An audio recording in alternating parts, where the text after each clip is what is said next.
First question to Tom Decent, please. Hey Andrew, how do you reflect on your first test as coach of the pod seat?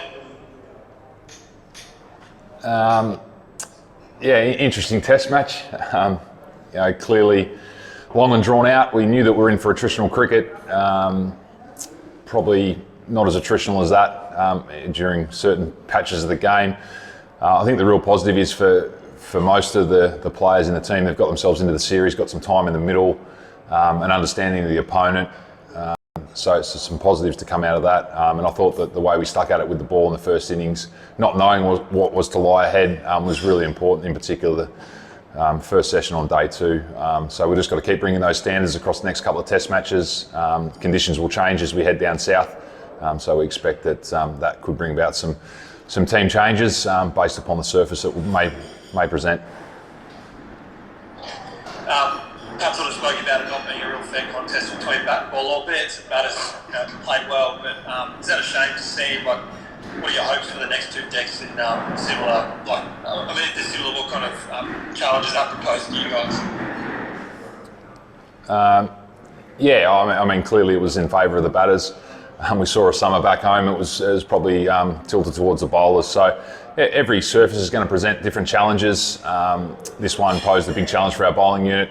And probably less of a challenge for the batting unit, and we saw some batters from both teams apply themselves really, really well, and the false shot percentages were down, which you probably needed some batter error to speed up the game, and the batters in this game were too good. Mel Farrell, please. Thanks, Vegas. Hey, Andrew, just with all the build up to this as an event, did the pitch were you disappointed in the pitch itself?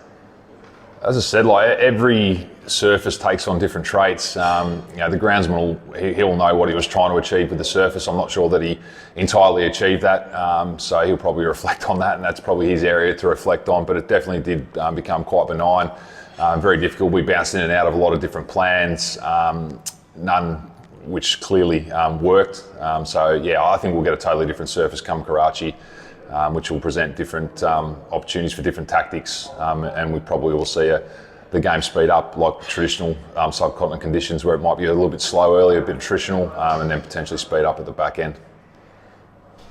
Did you think that you and the players learned much about what may help with say reverse as the tour goes on?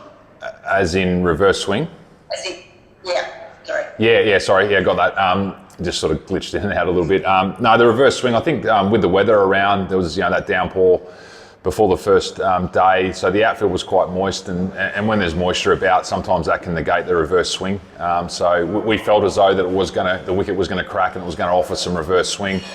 So in that sense, we probably misread the conditions a little bit, but as I said, with the rain around before the start of play, day 1, and then the rain during the test match, probably, as I said, negated that dry ball where it could potentially reverse. We saw snippets of reverse swing, but it was clearly both teams struggled in attaining that. Bharat, please. Thanks, Brian. Hey, Andrew. Look, of course, Little Man's seen it all in his career, but the fact that he bowled 78 overs, 1 wicket, and the fact that he might end up having to bowl a lot of overs with just a 3-day gap, I just wanted to know how he's coping, just in terms of fitness and just the bowling challenge itself. Yeah, he's physically fine. As I said, he bounced in and out of a lot of different plans. There wasn't a lot on offer for the quicks or the spinners. He's fine. As I said, the conditions in Karachi will present something different, so it'll be about us reading those conditions, getting our tactics in place, and going forward from there. But he's a quality bowler.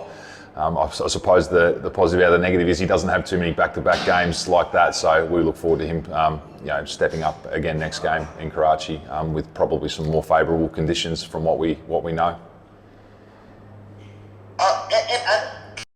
Is it also just a case of him having not played in the subcontinent for such a long time, you also kind of feel yourself back in just getting used to bowling on these pitches? Oh, I don't think that. I think the fact that the wicket didn't offer a lot. There was some statistics coming up on the TV, you know, like the batters striking over 80% down the middle of the bat. So, I mean, that's probably a good indication that the wicket's not offering much for either quicks or spin. So, he, you know, as I said, he bounced in and out of some plans. He created different angles. We feel as though, you know, he exposed certain areas that we could probably exploit going forward through bouncing in and out of those plans. And clearly wasn't on his terms. And I thought the way that he applied himself across both innings was, you know, admirable. And as I said, like, there's not too many times when you can keep Nathan Lyon out of the action in back-to-back Test matches. So look forward to him fronting up in Karachi.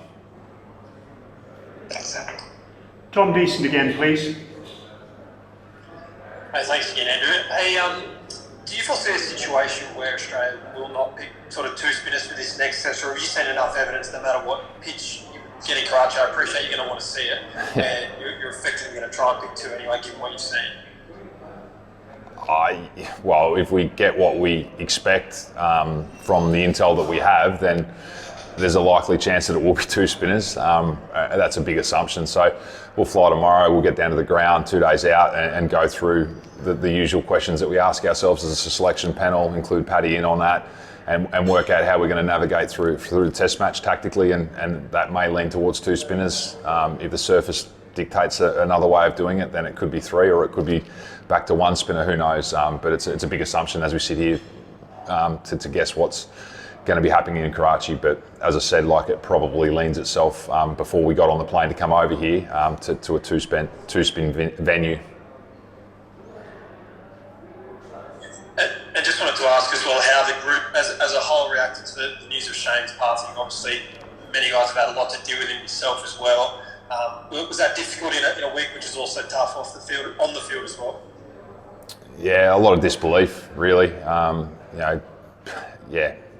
Hardly believable at the time, and over the last couple of days it's probably sunken in that he has passed, and it's hard to grasp on the back of, you know, Rod and then Shane the following day. So he's had an impact on a lot of lives, a lot of people. I was lucky enough to play with him at Victoria for a few years. It's left a huge impact on the game. He'll never be forgotten. Any more, please?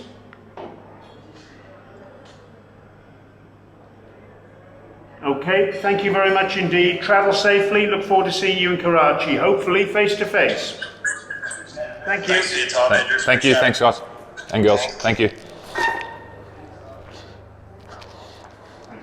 No problems, mate.